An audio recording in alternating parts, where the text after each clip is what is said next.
பனி நிறைந்த கண்ணாடியில் கண் வரைந்தேன், வழிந்தது கண்ணீர். சொற்கள் தான். நிதானமா யோசிச்சு பாருங்க. நம்மை போலவே நடித்து காட்டுகிறது நம் நிழல்.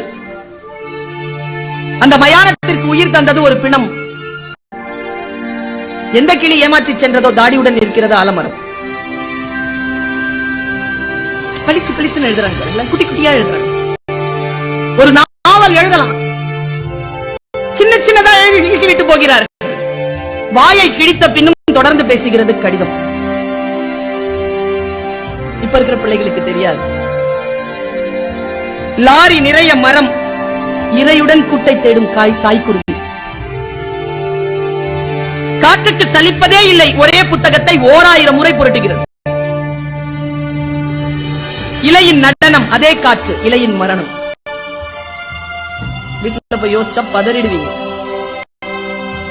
சரிந்த மேம்பாலம், இடிபாடுகளுக்கு இடையில் சிக்கியது ஊழல். பெருங்கடலை அசைத்துக் கொண்டிருக்கிறது மீன் குஞ்சின் சின்ன துடுப்பு.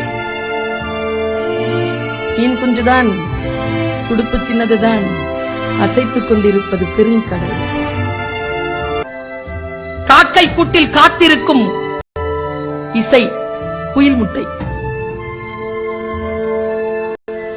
எனக்கு ரொம்ப ரசிச்ச ஒரு கவிதையை சொல்ற பாருங்களேன்.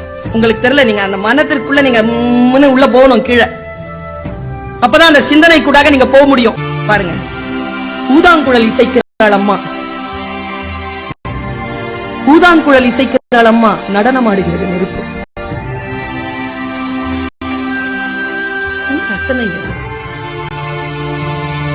வறுமையால் படிப்பை பாதியோடு நிறுத்திவிட்டனர் எதிர்விட்ட லட்சுமியும் சரஸ்வதியும்.